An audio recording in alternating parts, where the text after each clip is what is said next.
Friends, Lipika স্বপ্নের ছাদ বাগানে আপনাদের সবাইকে স্বাগত। বন্ধুরা, আজকে আমি এই শিউলি গাছটা আমি রিপোর্টিং করব। এই গাছের ফুল সব শেষ হয়ে গেছে। কত ফুল হয়েছিল, অনেক ফলও অনেক হয়েছে।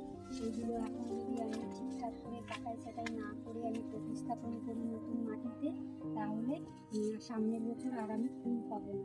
তার জন্য আমাকে এখন এটাকে কাটাই ছাটাই করে আমার নতুন মাটিতে প্রতিস্থাপন করবো। কী করে করবো আসুন দেখুন। অনেক শিকড় হয়ে গেছে নিচের দিকেও। আর এই শিকড়গুলো যদি না কাটি তাহলে গাছটা আর নতুন পাতা বেরোবে না ভালোভাবে, বা গ্রোথও হবে না। তার জন্য আমাকে এই মাটিটাও আমাকে পাল্টাতে হবে। আর মাটিটা পাল্টানোর আগে আমি এই ডালগুলো আমি কেটে নেব।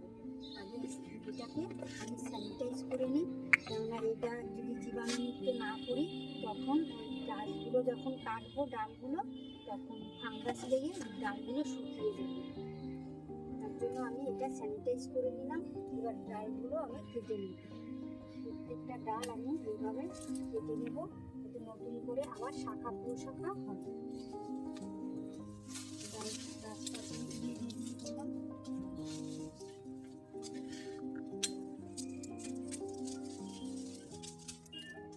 এই গাছটাকে 2-3 দিন জল দিইনি, কারণ গাছের গোড়াটা শুকিয়ে গেলে টব থেকে বের করতেও সুবিধা হবে।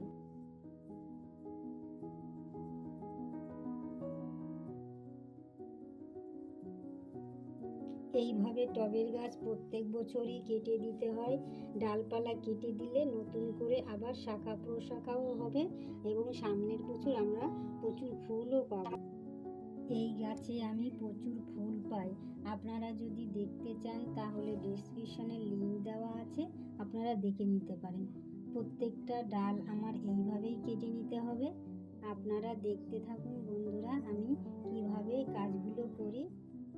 এই ডালগুলো কাটার পরে আমি ফাঙ্গিসাইডও দিয়ে দেব।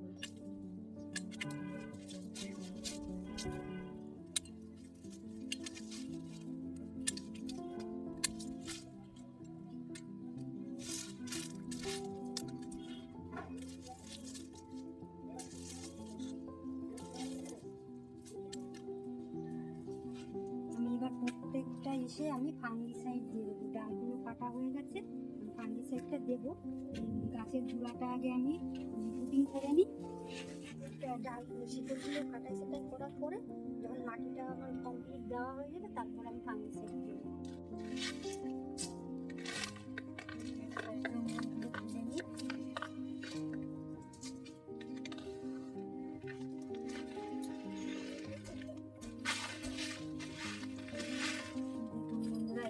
কাটতে হবে। এখানে অনেক শিকড় রয়েছে, এই শিকড়গুলো আমার সব কেটে বলটা অল্প পরিমাণ রাখবো। দেখুন এই দেখুন বন্ধুরা, কত শিকড় বাউন্ড হয়েছে।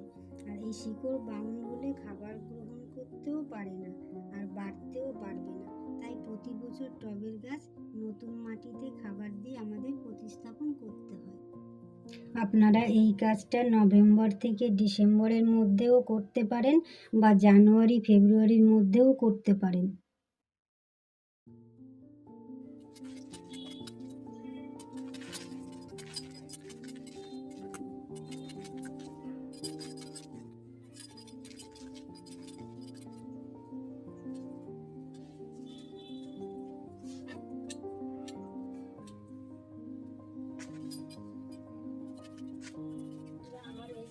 শিকড়গুলো কাটাই ছাটাই হয়ে গেল। আমি এইটুকুই রুট বলটা রাখলাম, কেননা আর বেশি এর থেকে কাটা যাবে না, তাহলে গাছটার ক্ষতি হতে পারে। তাই আমি এইটুকু রেখে এবার নতুন মাটিতে প্রতিস্থাপন করবো। বন্ধুরা, এখানে একটাই গাছ, কিন্তু এই গুঁড়া দিয়ে আবার একটা নতুন করে ডাল বেরিয়েছে। তাই দুটো গাছের মতো মনে হচ্ছে। এদিকে আরও ডাল অনেকগুলো ছিল, আমি এখান থেকে কেটে দিয়েছি। এইটুকু আমার। এবার আমি কিভাবে প্রতিস্থাপন করি সেটা আপনারা দেখুন। এই যে নিচে, যেখানে নিচে যে ছিদ্রগুলো আছে ওই ছিদ্রগুলো আমি ইটের টুকরো দিয়ে বন্ধ করে দিয়ে তারপরে বালি চালা যে পাথরটা সেটা আমি দিয়ে দেবো। এই বালি চালা পাথরটা দিয়ে দিলাম। ভালো থাকে। এখানে কিছুটা শুকনো পাতা দিয়ে দিলাম। এই যে এখানে কিচেন ওয়েস্টটা শুকিয়ে রেখেছি, এটাও আমি কিছুটা নিচে দিয়ে দেবো। এটা দিলে মাটিটা বেরিয়েও আসবে না, আর এটা যখন ডিকম্পোজ হবে, গাছের শিকড়টা যখন বাড়বে তখন অনেকটা খাবারও পেয়ে যাবে। এবার আমি এই মাটিটা দিয়ে দেবো। এই মাটিটা আমার গোবর সার আর টবের পুরনো মাটি দিয়েই তৈরি। এর মধ্যে আমি নিমখোল, শিংকুচি, হাড় গুঁড়ো এগুলো আমি দিইনি। এই যে আমার মিক্সারটা আমি তৈরি করেছি, ওই মিক্সারটা আমি আবার দিয়ে দেবো এই মাটির সঙ্গে মিশিয়ে। আমি যখন গাছটা প্রতিস্থাপন করি তখন আমি এই মিক্সারটা আমি মিশিয়ে দিই প্রত্যেকটা গাছে।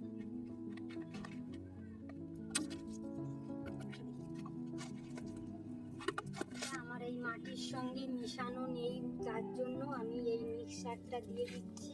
এই মিক্সারটা এক মুঠো মুঠো নিচে মাটির সঙ্গে মিশিয়ে দেব। আর এই মিক্সারের মধ্যে আমার সর্ষের খোলটা মেলানো নেই। এই সর্ষের খোলটা আমি যখন এই গাছটা যখন পাতা বেরোবে, এই গাছের যখন পাতা বেরোবে তখন আমি ওই সর্ষের খোলটা ভিজিয়ে পাতলা করে জলটা গাছের গোড়ায় দিয়ে দেবো। এখন আমি আর সর্ষের খোলটা দেবো না। এভাবে মিশিয়ে নিলাম। মিশিয়ে এবার গাছটাকে বেশ চেপে চেপে আমি বসিয়ে দেবো। 1 চামচ মতো আমি এপসম সল্ট দিয়ে দিচ্ছি। এখানে শিকড়টা কাটা গেছে, গাছটা আঘাত লাগতে পারে, আর এইটা দিলে পরে গাছটার আঘাত লাগবে না বা আঘাতপ্রাপ্ত হবে না। তার জন্য আমি কিছুটা এপসম সল্ট 1 চামচ মতো দিয়ে দিলাম। দিয়ে গাছটা আমি আবার এই মাটিটা বন্ধ করে দেবো। যাতে কোনো জায়গায় ফাঁকা অংশ না থাকে। ফাঁকা অংশ থাকলে পরে গাছটার শিকড় যখন তলাতল হবে তখন শিকড়গুলোর অসুবিধা হবে। শিকড় চলাচলের অসুবিধা যাতে না হয় বা কোনো এয়ার বাবল না থাকে, তার জন্য আমাদের মাটিটা চেপে চেপে দিতে হবে।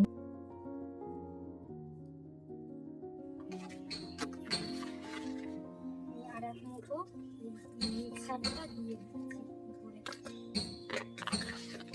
মাটির সঙ্গে মিশানো নেই বলে এটা আমি দিয়ে দিলাম। যখন শিকড়টা ছাড়বে তখন এখান থেকে খাবার গ্রহণ করতে পারবে।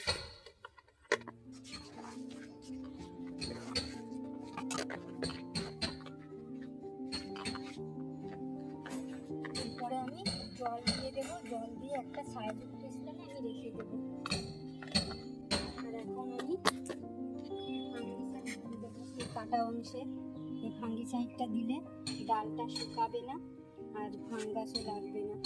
ফাঙ্গাস লেগে না ডালটা শুকিয়ে গাছটা মারাও যেতে পারে। বন্ধুরা, আপনারা যদি এই ফাঙ্গিসাইড না থাকে, এটা হচ্ছে সাব ফাঙ্গিসাইড, এই ফাঙ্গিসাইডটা যদি না থাকে তাহলে আপনারা গুঁড়ো হলুদের জলে একটু গুলিয়ে নিয়ে আপনারা এরকম করে দিতে পারেন, বা অ্যালোভেরার জেলটাও দিয়ে দিতে পারেন।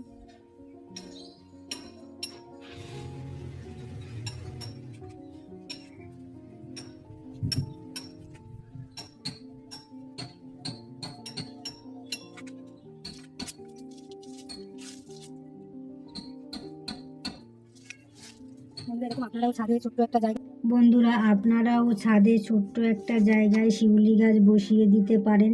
তাহলে নিজের গাছের ফুল দিয়ে ঠাকুরকে পুজো দিলে মনটাও ভালো লাগে। আর এই গাছের পাতা যখন বেরোবে তখন আপনাদেরকে দেখাবো।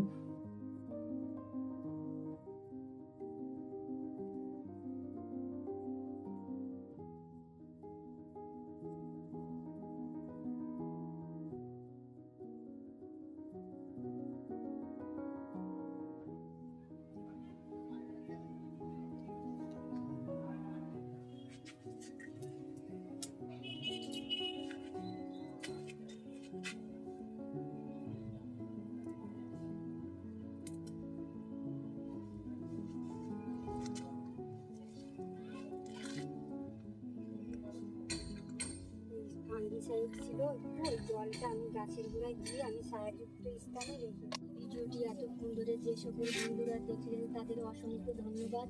আর এই ভিডিওটি যদি আপনাদের ভালো লাগে তাহলে লাইক, কমেন্ট, শেয়ার করবেন।